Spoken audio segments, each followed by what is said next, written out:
کہتے ہم نے طواف میں بیٹھے بیٹھے دیکھا ان کی طرف ہمارا دل کھینچا جا رہا تھا۔ میرے عزیزو، جو حسین اعظم کا غلام ہو، غوث پاک کا سچا غلام ہو، مولا کریم اس کے چہرے میں یہ کشش رکھتا ہے، چاہے وہ 80 سال کا ہو یا 90 سال کا ہو، وہ دنیا کو اپنی طرف کھینچ لیتا ہے، وہ کھینچ لیتا ہے۔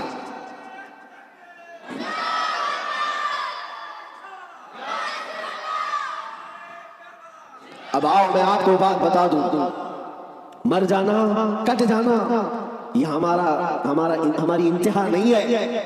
اگر کوئی یہ سمجھتا ہے کہ ہمیں پھانسی دے کر کے یہ ختم کر دے گا تو اس کی خام خیالی ہے۔ یہاں پر انگریزوں کا دور تھا، 100 سال تک یہ اتنا ظلم کرتے رہے، ہندوستان میں آج بھی وہ تاریخ رقم ہے، لیکن سب سے زیادہ انہوں نے اگر کسی پر ظلم کیا تو مسلمانوں پر ظلم کیا انگریزوں نے۔ اور ان کو بھی آپ میں بتاؤں، آج بھی وہ دور ہمیں نظر آ رہا ہے ظلم کا، کسی ایک خاص کمیونٹی کو ٹارگٹ کرنا۔ انگریز ڈرتے تھے کس سے جانتے ہیں؟ جن لوگوں سے وہ ڈرتے تھے وہ کالا پانی کی سزا دیتے تھے۔ انڈمان نکوبار، جزیرہ انڈمان کو بھیجتے تھے، لیکن جزیرہ انڈمان نکوبار میں جو جیل ہے جہاں بھیجتے تھے، وہاں سب سے زیادہ اگر کسی کو انہوں نے بھیجا ہے تو وہ علماء اہل سنت کو بھیجا ہے۔ یعنی آج سے 100 سال پہلے بھی انگریزوں کے خیمے میں کھلبلی تھی تو علماء سے ہی تھی، حق بولنے والے علماء ربانیین۔ اور پھانسی پر چڑھایا ہے 30,000 علماء کو اہل سنت و جماعت کو۔ ایک بات میں آپ کو بتانا چاہتا ہوں، علامہ کفایت علی کافی رحمۃ اللہ علیہ، مراد آباد شہر کے رہنے والے ایک عاشق رسول، ان سے انگریز اتنا ڈرتے تھے کیونکہ جانتے تھے کہ ان کی زبان سے نکلے ہوئے کلمات سے اچھے اچھوں کے دل بدل جاتے ہیں۔ ان کو پتا ہے عالم ربانی، عالم حقانی کی زبان کو وہ توپ سے زیادہ اہمیت دیتے ہیں۔ کوئی توپ اور بندوق سے مارے اس سے زیادہ اہمیت ان کو ایک عالم ربانی کی زبان سے نکلے ہوئے حق جملے۔ اسی لیے کفایت علی کافی کو گرفتار کرنے کے لیے جانتے ہیں کتنے لوگ آئے تھے؟ انگریز فوج کے 3,000 لوگ آئے تھے ایک عالم کو گرفتار کرنے کے لیے۔ ہمیشہ دنیا کے ظلم نے یہ بتایا ہے کہ یہ بزدل ہوتے ہیں، ہمیشہ بتایا ہے انہوں نے کہ باطل خیموں میں اکثر مادہ ہوتے ہیں، ان میں شیر نر نہیں ہوتا۔ ایک اہل سنت و جماعت کے عالم ربانی کو گرفتار کرنے کے لیے 3,000 کی فوج آئی اور گرفتار کیا، اور انہیں گرفتار کر کے سزائیں کیا دی تھی جانتے ہیں؟ ان کے جسم پر گرم استری پھیری جاتی تھی، اور جب ان کی چمڑی جل جاتی تھی تو نمک چھڑکا جاتا تھا۔ یہ کفایت علی کافی رحمۃ اللہ علیہ، تقریباً 1 ہفتے تک انہیں سزائیں دی گئیں، اور پھر کہا جانے لگا کہ تم فتویٰ بدل لو، تم اپنی باتیں بدل لو، ہم اپنی حکومت میں تمہیں اہم عہدہ بھی دے دیں گے اور ماہانہ وظیفہ بھی جاری کر دیں گے۔ مگر وہ کفایت علی کافی عاشق رسول تھے، بازار مصطفیٰ میں بکا ہوا غلام پھر کسی انگریز کے ہاتھ میں کیسے بک سکتا ہے؟ میرے عزیزوں، وہ کفایت علی کافی اعلیٰ حضرت سے پہلے کے 1857 کی بات کر رہا ہوں، غدر جس کو کہتے ہیں انگریز، اس وقت کفایت علی کافی سے کہا ان لوگوں نے، آپ نے کہا میں اپنے جملوں کو اور اپنی زبان کو بدل لوں، وہ بھی میرا دین اتنا ہلکا اور سستا نہیں ہے، میرے جسم کو ابھی تم نے صرف استری سے پھیرا ہے، اگر ٹکڑے بھی کر دو تو میں اپنے اسی عزم پر باقی رہوں گا، اس لیے کہ کربلا کی داستان ہم نے بھی پڑھی ہے۔ میرے عزیزوں، کفایت علی کافی رحمۃ اللہ تعالیٰ علیہ کو 7 دن کے بعد تقریباً ایک چوراہے پر پھانسی کے لیے لایا گیا، اور سارا مجمع بھی تھا، پھانسی پر آپ کو چڑھایا گیا، اور اس عاشق رسول سے انہوں نے کہا تھا کہ اگر کوئی آخری خواہش ہے تو بتاؤ۔ ایک سچا عاشق رسول یہ نہیں کہتا کہ بیوی کو دیکھ لوں، بچوں سے بات کر لوں، جائیداد پراپرٹی کی وصیت کر لوں، بلکہ وہ کہتا ہے عاشق رسول پھانسی کا پھندا لگنے سے پہلے خواہش یہ ہے کہ ایک بار نعت رسول پڑھ لوں۔ اور پھر کہا گنگناتے ہوئے کوئی گل باقی رہے گا، نہ چمن رہ جائے گا، پر رسول اللہ کا دین حسن رہ جائے گا۔ اطلس و کم خاک کی پوشاک پہ نازا نہ ہو، اس تنے بے جان پر صرف خاکی کفن رہ جائے گا۔ سب فنا ہو جائیں گے کافی وہ، لیکن حشر تک نام حضرت کا زبانوں پر چلن رہ جائے گا۔